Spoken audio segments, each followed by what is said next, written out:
ಜಮ್ಮು ಕಾಶ್ಮೀರದಲ್ಲಿ ಸಿಕ್ಕಾಕೊಂಡಿದ್ದಂಥ ಒಂದಷ್ಟು ಕನ್ನಡಿಗರು ಇವತ್ತು ವಿಶೇಷ ವಿಮಾನದಲ್ಲಿ ಬೆಂಗಳೂರಿಗೆ ಬಂದ ಮೇಲೆ ಹೀಗೆ ಹೇಳಿದರು. ಆಪರೇಷನ್ಗೆ ವಿಶೇಷವಾಗಿ ಸನ್ಮಾನ್ಯ ಮುಖ್ಯಮಂತ್ರಿ ಆಗಿರ್ತಕ್ಕಂಥ ಸಿದ್ದರಾಮಯ್ಯ ಸಾಹೇಬರಿಗೆ ಎಲ್ಲರ ಸಹಾಯದಿಂದ ಈ ಒಂದು ರೆಸ್ಕ್ಯೂ ಆಪರೇಷನ್ ನಾವು ಬಹುತೇಕ ಸುಮಾರು 90-95% ಸಕ್ಸಸ್ಫುಲ್ ಆಗಿದೀವಿ ಅಂತ ಈ ಸಂದರ್ಭಕ್ಕೆ ಕೇಳಲಿಕ್ಕೆ ಇಚ್ಛೆ ಬಯಸ್ತೇನೆ. ನಿಮಗೆ 174 ಜನ ಕನ್ನಡಿಗರನ್ನ ಸುರಕ್ಷಿತವಾಗಿ ನಾವು ಶ್ರೀನಗರದಿಂದ ಬೆಂಗಳೂರಿಗೆ. ನನಗೆ ಗೊತ್ತಾಯಿತು, ಬಟ್ ಜಾಸ್ತಿ ಭಯ ಆಗಿಲ್ಲ. ಏನಕ್ಕಂದ್ರೆ ನಂಗೆ ಗೊತ್ತಿತ್ತು ಇವಾಗ ಜಾಸ್ತಿ ಏನಾಗಲ್ಲ. ನಂದು ದೇಶ ಅಲ್ಲಿ ಅವ್ರು ಏನಾರು ಮಾಡ್ತಾರಂತ, ಅದಕ್ಕೆ ಜಾಸ್ತಿ ಭಯ ಆಗಿಲ್ಲ. ನನಗೆಲ್ಲ ತುಂಬ ಭಯ ಅನಿಸ್ತು. ಪಹಲ್ಗಾಮಿಗೆ ಹೋಗಬೇಕಿತ್ತು, ಬಟ್ ಕ್ಯಾನ್ಸಲ್ ಆಗಿತ್ತು. ಮತ್ತು ಪಹಲ್ಗಾಮ್ ಒಂದಿನ ಬಂದು ಆಗಿತ್ತು. ಟೂರ್ ಮ್ಯಾನೇಜರಿಗೆಲ್ಲ ಕೇಳ್ತಾ ಇದ್ವಿ ಏನೆಲ್ಲ ನಾವೀಗ ಹೊರಡ್ಬೋದಲ್ಲ ಅಂತ. ನಾವು ಹೋಗಿ ಸೇಫಾಗಿ ಬಂದಾಗ ತುಂಬ ಖುಷಿ ಆಯಿತು. ಅದಕ್ಕೆ ನಂಗೆ ಥ್ಯಾಂಕ್ ಮಾಡಬೇಕು ಇವರಿಗೆ, ಸಂತೋಷ್ ಲಾಡ್ ಅವರಿಗೆ. ಅಮ್ಮ ಜೊತೆ ಅಂದರೆ ಅವ್ರು ನೀನು ಅಲ್ಲೇ ಸೇಫ್ ಆಗಿರಿ, ದಲ್ಲೇಕಲ್ಲಿ ಹೌಸ್ ಬೋಟಲ್ಲಿದ್ವಿ, ಅಲ್ಲೇ ಇರು ಅಂತ ಅಂದರು. ಅದು ಗುಲ್ಮಾರ್ಗ್ ಬೇಡ ಅಂದರು. ಓಕೆ ಅಂದೆ. ಟೆರರಿಸ್ಟ್ ಅಟ್ಯಾಕ್ ಆದ ತಕ್ಷಣ ಅಂದರೆ ಶ್ರೀನಗರಲ್ಲಿ ಎವ್ರಿ 10-20 ಮೀಟರ್ಸ್ ಅಲ್ಲಿ ಆರ್ಮಿಯವರು ಇರ್ತವೆ. ಸ್ವಲ್ಪ ಟೆನ್ಷನ್ ಕಮ್ಮಿ ಆಯಿತು. ಟ್ಯೂಸ್ಡೇ ಮಧ್ಯಾಹ್ನನೇ ಆಫ್ಟರ್ ಲಂಚ್ ನಮಗೆ ಹೋಟೆಲಲ್ಲಿ ಮಾಹಿತಿ ಬಂತು ಹೀಗಾಗಿದೆ ಅಂತ ಹೇಳಿ. ಕ್ಯಾನ್ಸಲ್ ಮಾಡಿದ್ವಿ. ಬಟ್ ನಾವಿದ್ದಿದ್ದ ಏರಿಯಾದಲ್ಲಿ ಶ್ರೀನಗರಲ್ಲಿ ತೊಂದರೆ ಇರಲಿಲ್ಲ. Everything was under control. ರಾಜ್ಯದ ಹಲವೆಡೆ ಉಗ್ರರ ದಾಳಿಯನ್ನು ಖಂಡಿಸಿ ಪ್ರತಿಭಟಿಸಲಾಗಿದೆ. ಧಾರವಾಡದಲ್ಲಿ ಅಂಜುಮನ್ ಸಂಸ್ಥೆ ವತಿಯಿಂದ ಮೌನ ಪ್ರತಿಭಟನೆ ನಡೆಸಿದ್ರು. ಕಪ್ಪು ಪಟ್ಟಿಯನ್ನು ಧರಿಸಿ ನಿರ್ದಾಕ್ಷಿಣ್ಯ ಕ್ರಮ ಆಗಲಿ ಅಂತ ಒತ್ತಾಯಿಸಿದ್ರು. ಇನ್ನು ಬಳ್ಳಾರಿಯ ಸರಳಾದೇವಿ ಕಾಲೇಜಿನಿಂದ ರ್ಯಾಲಿಯನ್ನು ನಡೆಸಿದ್ರು. ಎಬಿವಿಪಿ ಪ್ರತಿಭಟನೆ ನಡೆಸಿತು. ಹಾಸನದಲ್ಲೂ ಹಿಮಾವತಿ ಪ್ರತಿಮೆ ಬಳಿಯ ಜಿಲ್ಲಾಧಿಕಾರಿ ಕಚೇರಿವರೆಗೂ ಮೆರವಣಿಗೆಯನ್ನು ಮಾಡಲಾಯಿತು. ಎರಡು ವಾದ ಈಗ ಜಮ್ಮು ಕಾಶ್ಮೀರದ ವಿಚಾರದಲ್ಲಿ ನಡೀತಾ ಇರೋಂಥದ್ದು. ಮೊದಲನೆಯ ವಾದ, ಕಾಶ್ಮೀರಕ್ಕೆ ಹೋಗಬೇಕಾ ಬೇಡವಾ. ಸ್ಥಳೀಯ ಕಾಶ್ಮೀರಿಗರು ಮತ್ತು ಅಲ್ಲಿಯ ಸರ್ಕಾರ ಅಥವಾ ಇನ್ನಿತರರು ಹೋಗಬೇಕು ಅಂತ ಭಯೋತ್ಪಾದಕರ ಅಟ್ಟಹಾಸವನ್ನು ಮತ್ತು ಅವರ ಪಿತೂರಿಗಳನ್ನು ಸೋಲಿಸಬೇಕು ಅಂದರೆ ಜನ ಹೋಗಬೇಕು ಕಾಶ್ಮೀರಕ್ಕೆ ಅನ್ನೋದು ಒಂದು ವಾದ. ಇನ್ನೊಂದು ವಾದ, ಸವಾಸನೆ ಬೇಡ, ಹೋಗೋದೇ ಬೇಡ ಅಂತ ವಾದ. ಇದು ಯಾರೋ ಹೇಳಿದ್ದಕ್ಕೆ ಮಾಡೋ ಅಂಥ ದೇಶಪ್ರೇಮ ಅಥವಾ ಧೈರ್ಯ ಪ್ರದರ್ಶನದ ತೀರ್ಮಾನ ಅಲ್ಲ. ನಿಮಗೆ ಯಾವುದು ಸರಿ ಅನಿಸುತ್ತೆ ಅದು ಮಾಡಿಕೊಳ್ಳಿ. ಚಾಮರಾಜನಗರದಲ್ಲಿ ನಮ್ಮ ಕ್ಯಾಬಿನೆಟ್ ಸಭೆ ಒಂದಷ್ಟು ತೀರ್ಮಾನಗಳನ್ನು ತೊಗೊಂಡಿದ್ದಾರೆ. ಮೈಸೂರದೇನೋ ರನ್ವೇ ವಿಸ್ತರಣೆ ಅಂತೆ, ಏನೋ ಪಾಲಿಟೆಕ್ನಿಕ್ ಕಾಲೇಜ್ ಅಂತೆ, ಮೈಸೂರಲ್ಲೊಂದು ವೈಟ್ ಟಾಪಿಂಗ್ ಕೆಲವು ಕಡೆ ಮಾಡ್ತಾರಂತೆ, ಯಾವುದೊಂದು ಅಂತಾರಾಷ್ಟ್ರೀಯ ಕ್ರೀಡಾಂಗಣ ಮಾಡ್ತೀವಿ ಇಂದಿದ್ದಾರೆ ಡ್ಯಾಶ್ ಎಲ್ಲ ಮಾಡಿದ್ದಾರೆ. ಇಟ್ಸ್ ಆಲ್ ರೈಟ್, ಮಾಡಲಿ, ಥ್ಯಾಂಕ್ ಯು, ಮಾಡಲಿ. ಎಸ್, ಬಿಬಿಎಂಪಿ 7 ನಗರ ಪಾಲಿಕೆಗಳಾಗಿ ವಿಭಜನೆ ಮಾಡುವ ಗ್ರೇಟರ್ ಬೆಂಗಳೂರು ವಿಧೇಯಕಕ್ಕೆ ರಾಜ್ಯಪಾಲರ ಅನುಮೋದನೆ ಸಿಕ್ಕಿದೆ.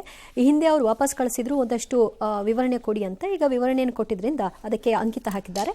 ರಾಜ್ಯದ ಗೆಜೆಟ್ ಆಲ್ ರೈಟ್. ಸುವರ್ಣ ಯುಗ ಪ್ರಾರಂಭ ಆಗಿದೆ ಬೆಂಗಳೂರಿಗೆ. ಗ್ರೇಟರ್ ಬೆಂಗಳೂರು ಆದಮೇಲೆ ಅದು ಗ್ರೇಟ್ ಆಗಲೇಬೇಕಲ್ಲ. ಸೊ ಹಾಗಾಗಿ ಆಗತ್ತೆ, ತಲೆ ಕೆಡಿಸ್ಕೋಬೇಡಿ. ಇನ್ನು ಮುಂದೆ ಯಾರು ಯಾವ ಚಿಂತೆನೂ ಮಾಡಬೇಡಿ. ಕಾಶ್ಮೀರವೇ ಕರ್ನಾಟಕಕ್ಕೆ ಬರುತ್ತೆ, ನೀವು ಯಾಕೆ ಕಾಶ್ಮೀರಕ್ಕೆ ಹೋಗಬೇಕು? ಕರ್ನಾಟಕಕ್ಕೆ ಬರುತ್ತೆ. ಸೊ ನೆಮ್ಮದಿಯಾಗಿರಿ. All the best Bengaluru, because ನೀವು ಗ್ರೇಟರ್ ಆಗಿಬಿಟ್ಟಿದ್ದೀರಿ.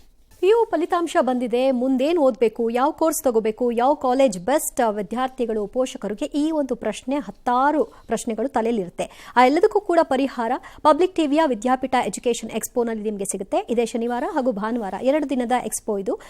ಶೈಕ್ಷಣಿಕ ಮೇಳದಲ್ಲಿ ನೀವು ಕೂಡ ಭಾಗಿಯಾಗಬಹುದು, ಉಚಿತ ಪ್ರವೇಶ. ಇನ್ನು ಅತಿದೊಡ್ಡ ಶೈಕ್ಷಣಿಕ ಮೇಳದಲ್ಲಿ 120ಕ್ಕೂ ಹೆಚ್ಚು ಶಿಕ್ಷಣ ಸಂಸ್ಥೆಗಳು ಭಾಗಿಯಾಗುತ್ತವೆ. ಅರಮನೆ ಮೈದಾನದಲ್ಲಿ ಭರದಿನ ಸಿದ್ಧತೆಗಳಿಗಾಗಲೇ ಸಾಗಿದೆ. ಶಿಕ್ಷಣ ತಜ್ಞರು, ಕೌನ್ಸಿಲರ್ಗಳು ಎಲ್ಲರೂ ಕೂಡ ಇರ್ತಾರೆ. ವಿದ್ಯಾರ್ಥಿಗಳ ಪ್ರತಿ ಪ್ರಶ್ನೆಗೂ ಕೂಡ ಎಕ್ಸ್ಪರ್ಟ್ಗಳಿಂದ ಉತ್ತಮ ಉತ್ತರವನ್ನು ನಿರೀಕ್ಷೆ ಮಾಡಬಹುದು. ಪದವಿ, ಸ್ನಾತಕೋತ್ತರ ಪದವಿ, ಕಾಮಿಡ್-ಕೆ ಹೀಗೆ ವೃತ್ತಿಪರ ಕೋರ್ಸ್ಗಳ ಕುರಿತಾಗಿ ಹೆಚ್ಚಿನ ಮಾಹಿತಿಯನ್ನು ಪಡ್ಕೊಳ್ಳಬಹುದಾಗಿದೆ. ಹೊಸ ಕೋರ್ಸ್ಗಳ ಬಗ್ಗೆಯೂ ಕೂಡ ಮಾಹಿತಿ ಸಿಗುತ್ತೆ. ಇನ್ನು ರಿಜಿಸ್ಟ್ರೇಷನ್ ಮಾಡಿಕೊಂಡ ವಿದ್ಯಾರ್ಥಿಗಳು ಲಕ್ಕಿ ಡಿಪ್ ಮೂಲಕ ಲ್ಯಾಪ್ಟಾಪ್, ಬೈಸಿಕಲ್ ತಮ್ಮದಾಗಿಸಿಕೊಳ್ಳಬಹುದು.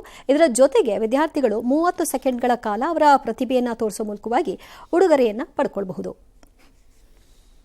ಪ್ರೀತಿಯ ವಿದ್ಯಾರ್ಥಿಗಳೇ, ಈ ವರ್ಷ ಪಬ್ಲಿಕ್ ಟಿವಿ ಆಯೋಜಿಸುತ್ತಿರುವ ವಿದ್ಯಾಪೀಠ 8ನೇ ಆವೃತ್ತಿ ಸರಿಸುಮಾರು 120ಕ್ಕಿಂತ ಹೆಚ್ಚು ವಿದ್ಯಾಸಂಸ್ಥೆಗಳು ಬಂದು ಭಾಗವಹಿಸಿದ್ದಾರೆ. ಎಲ್ಲ ತಂದೆ ತಾಯಿಗಳು ಹಾಗೂ ಮಕ್ಕಳು ಬಂದು ಪಬ್ಲಿಕ್ ಟಿವಿ ಪ್ರಸ್ತುತಪಡಿಸುತ್ತಿರುವ ಈ ವಿದ್ಯಾಪೀಠದಲ್ಲಿ ಭಾಗವಹಿಸಬೇಕು ಅಂತ ವಿನಂತಿ. Entry free. ನೀವೆಲ್ಲ ಇಲ್ಲಿ ಬಂದರೆ ನಿಮಗೆ ಅನೇಕ ಬಹುಮಾನಗಳು ಸಿಗುತ್ತೆ. On spot lucky dip programme ಇದೆ. ಯಾರು ಆ ಮಗು ಲಕ್ಕಿ ಡೀಪ್ನಲ್ಲಿ ಗೆಲ್ಲುತ್ತೆ ಆ ಮಗುಗೆ ಆನ್ ಸ್ಪಾಟಲ್ಲಿ ಲ್ಯಾಪ್ಟಾಪ್ ಸಿಗುತ್ತೆ. ಅದಲ್ದಿರ ಪ್ರತಿ 1 ಗಂಟೆಗೆ ಲಕ್ಕಿ ಡೀಪ್ ಮುಖಾಂತರ ಒಂದೊಂದು ಬೈಸೈಕಲ್ ಫ್ರೀಯಾಗಿ ಸಿಗುತ್ತೆ. ಇದನ್ನೆಲ್ಲ ನೀವು ಸದುಪಯೋಗ ಪಡಿಸ್ಕೋಬೇಕು. ಪಬ್ಲಿಕ್ ಟಿವಿ ಅವರು ಆರ್ಗನೈಸ್ ಮಾಡ್ತಾ ಇರೋ ವಿದ್ಯಾಪೀಠ ಇದೇ ವೀಕೆಂಡ್ ಅಂದ್ರೆ ಏಪ್ರಿಲ್ 26 and 27 ಕ್ಲಾವೆಸ್ ಗ್ರೌಂಡ್ಸ್ ಅಲ್ಲಿ ನಡೀತಾ ಇದೆ. ಇಲ್ಲಿ 120ಕ್ಕೂ ಹೆಚ್ಚು ಎಜುಕೇಶನಲ್ ಇನ್ಸ್ಟಿಟ್ಯೂಷನ್ಸ್ ಪಾರ್ಟಿಸಿಪೇಟ್ ಮಾಡ್ತಾ ಇದೆ. ಆಮೇಲೆ ಎಜುಕೇಶನಲಿಸ್ಟ್ ಇರ್ತಾರೆ, ಕೌನ್ಸಿಲರ್ಸ್ ಇರ್ತಾರೆ. ನೆಕ್ಸ್ಟ್ ಹ್ಯಾಪನಿಂಗ್ ಕರಿಯರ್ ಚಾಯ್ಸ್ ಯಾವುದು ಅಂತ ಗೊತ್ತಾಗುತ್ತೆ. ನಿಮ್ಮ ಪ್ರತಿ ಪ್ರಶ್ನೆಗೂ ಇಲ್ಲಿ ಉತ್ತರ ಸಿಗುತ್ತೆ. ಅಕ್ರಮ ಹಣ ವರ್ಗಾವಣೆ ಪ್ರಕರಣದಲ್ಲಿ ಐಶ್ವರ್ಯ ಗೌಡ ಆಕೆಯನ್ನು ಇಡಿ ಬಂಧಿಸಿದೆ. 2 ಕಡೆ ದಾಳಿ ಮಾಡಿದ್ರು ಇವತ್ತು ಬಳಸಿದ್ದಾರೆ. ವಾರಾಹಿ ಜ್ಯುವೆಲರ್ಸ್ ಅದಕ್ಕೂ ಕೋಟಿ ವಂಚನೆ ಆಗಿದೆ ಅಂತ ಆರೋಪ. ವಿನಯ್ ಕುಲಕರ್ಣಿ ಮನೆ ಮೇಲೆ ಕೂಡ ಇಡಿ ದಾಳಿ ಮಾಡಿದೆ. ಅದೇನೋ ಪರಿಶೀಲನೆ ಮಾಡಿದ್ದಾರೆ. ಅವ್ರ ಹೆಸರೇನೋ ಇದ್ರ ಜೊತೆ ತೆಗೆಲಾಕೊಂಡಿರೋದೋ ಏನೋ ಆಗಿದೆ. ಅದು ಇಟ್ಸ್ ಆಲ್ ರೈಟ್. ಆರೋಪ ಮಾಡಿದ್ದಾರೆ ಶಿಲ್ಪಾ ಗೌಡ ವಂಚನೆ ಆರೋಪ ಮಾಡಿದರು. ಅವ್ರ ಮನೆಗೂ ರೈಡ್ ಮಾಡಿದ್ದಾರೆ. ಇನ್ನೊಂದು ಕಡೆ ನಿವೃತ್ತ DGP ಓಂ ಪ್ರಕಾಶ್ ಹತ್ಯೆ ಪ್ರಕರಣದ ಸಂಬಂಧ ಅವರ ಪತ್ನಿ ಆರೋಪಿಯವರ ಪತ್ನಿ ಪಲ್ಲವಿಯನ್ನು CCB ಪೊಲೀಸರು ಕಸ್ಟಡಿಗೆ ತಗೊಂಡು ವಿಚಾರಣೆ ಮುಂದುವರಿಸಿದ್ದಾರೆ. ಮುತ್ತಪ್ಪರೈ ಪುತ್ರನ ಪ್ರಕರಣದಲ್ಲಿ ಅವರ ಗನ್ಮ್ಯಾನನ್ನೇ ಬಂಧಿಸ್ತಾ ಇದ್ದಾರೆ. ಆದರೆ ಅವ್ರ ಮೇಲೆ ಅನುಮಾನ ಬಂದಿದೆ ಅಂತ ಹೇಳ್ತಿದ್ದಾರೆ. ನಮಗೆ ಕೆಟ್ಟ ಹೆಸರು ತರೋದಕ್ಕೆ ಈ ರೀತಿ ಮಾಡಿದ್ದಾರೆ ಅಂತ FIR ಅಲ್ಲಿ ಹೆಸರಾಕಿದ್ದಲ್ಲ ಯಾರ್ಯಾರದ್ದೋ ಬಾಯಿಗೆ ಬಂದಂಗೆಲ್ಲ, ಅದಕ್ಕೆ ಅವರೆಲ್ಲ ಹೇಳ್ದಂಗಿದೆ. ಇನ್ನೂ ಒಂದು ಸ್ವಲ್ಪ ದಿನ ಪೀಸ್ಫುಲ್ಲಾಗಿ ಕಾಯಿರಿ.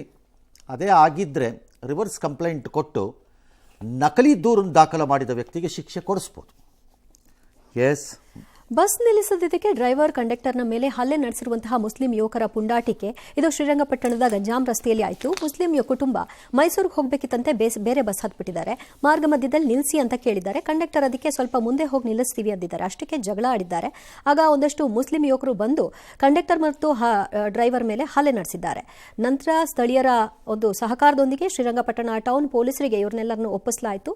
ಇತ್ತ ಮಂಗಳೂರಿನಲ್ಲಿ KSRTC ಬಸ್ನಲ್ಲಿ ಯುವತಿಗೆ ಲೈಂಗಿಕ ಕಿರುಕುಳ ನೀಡಿದಂತಹ ಕಂಡಕ್ಟರ್ ಪ್ರದೀಪ್ ಎಂಬಾತನನ್ನ ಕೊಣಜೆ ಪೊಲೀಸರು ಬಂಧನಕ್ಕೆ ಒಳಪಡಿಸಿದ್ದಾರೆ. ಏನಾದ್ರು ಆಯಿತು ಅಂದ ತಕ್ಷಣ ಗುಂಪು ಕಟ್ಕೊಂಡು ಹೊಡೆಯೋದು, ಬೆಂಕಿ ಹಾಕೋದು, ಕಲ್ಲು ಹಾಕೋದು, ಈ ಮನಸ್ಥಿತಿ ಯಾಕೆ ಬಂತು?